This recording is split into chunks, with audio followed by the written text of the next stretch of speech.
आखिरी बातचीत कर लेते हैं पेपर लीक के बारे में। जो पुलिस भर्ती पेपर लीक हुआ था उसमें आज एक कार्रवाई कह लें या बदलाव कह लें।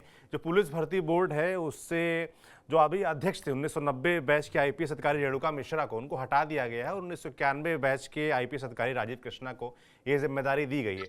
तो इसके पीछे क्या कुछ देख रहे हैं आप पंकज जी?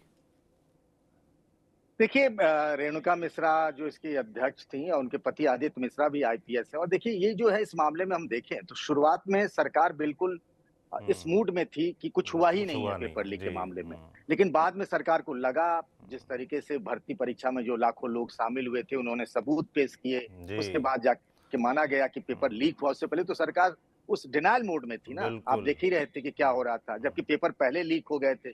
आज की तारीख में जब हम और आप बात कर रहे हैं लीक कैसे हुआ, कहाँ से हुआ, जिस एजेंसी को दिया गया था प्रिंटिंग के लिए या ट्रेजरी ले जाने के लिए, एग्जामिनेशन सेंटर के लिए, अभी तक किसी को कुछ पता नहीं है। 250 से ज्यादा लोग गिरफ्तार हो चुके हैं। जहां से शुरू हुई थी जांच, वहीं जांच अभी पड़ी हुई है। एसटीएफ को इस जांच की जिम्मेदारी दी गई। आज जब सवेरे मुख्यमंत्री योगी आदित्यनाथ के घर पर बैठक होती है सीनियर अफसर की, उसी बैठक में ये फैसला हुआ कि रेणुका मिश्र की जगह राजीव कृष्णा को बनाया जाए, उनकी जिम्मेदारी दी जाए। उन्होंने ये सोचा होगा कि कहीं न कहीं लापरवाही बरती गई होगी। हालाँकि रेणुका मिश्रा की जो इमेज है एक अच्छे अफ़सर की है, राजीव कृष्णा भी बेहद ईमानदार और अच्छे अफ़सर माने जाते हैं। उनके पास एक और बहुत महत्वपूर्ण विभाग है जो राज्य में बहुत महत्वपूर्ण माना जाता है, उसको कहते हैं सतर्कता विजिलेंस विभाग। तो जी। उनके पास एक डबल एडिशनल रिस्पॉन्सिबिलिटी दी गई राजीव कृष्णा जी को। और 6 महीने के अंदर चुनाव माफ़ करिएगा, परीक्षा कराना भी बड़ी ज़िम्मेदारी है।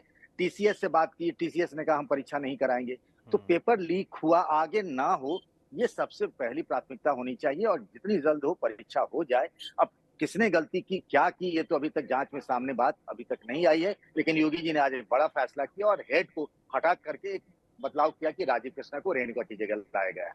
बिल्कुल पंकज जी, आप ठीक कह रहे थे कि सरकार पहले तो बिल्कुल डिनायल मोड में थी। फिर जब छात्र सड़क पर, अभ्यर्थी सड़क पर उतरे और लखनऊ इको गार्डन पहुंचे हजारों की संख्या में, तब उसके बाद सरकार ने फैसला किया कि भर्ती निरस्त की जाए। दोबारा 6 महीने बाद भर्ती होने का। ऐसे ही आरओ एआरओ में भी हमने जी देखा कि कहिए, तो उसमें भी क्या हुआ? काफी दिन संघर्ष चलता रहा और उसके बाद अंततः सरकार ने फैसला लिया, उसमें भी कह दिया कि जांच होगी। मगर आप कह रहे हैं जांच अभी फिलहाल अटकी हुई है।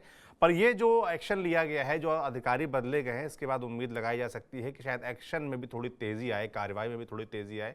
और उम्मीद करते हैं कि जिम्मेदारी दी गई है तो ठीक से जिम्मेदारी निभाई जाए और अगली बार जब भर्ती हो तो ठीक से हो जाए, क्योंकि लाखों छात्रों का और उनके परिवारों का भविष्य इन भर्तियों के जरिए दांव पर लगा रहता है।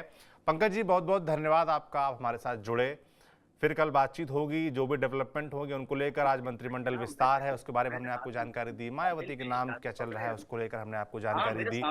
और तमाम मुद्दों पर उत्तर प्रदेश की राजनीति से जुड़े ऐसे ही लगातार आपको हम अपडेट पहुंचाते रहेंगे। आप देखते रहिए टीवी 9 डिजिटल। शुक्रिया।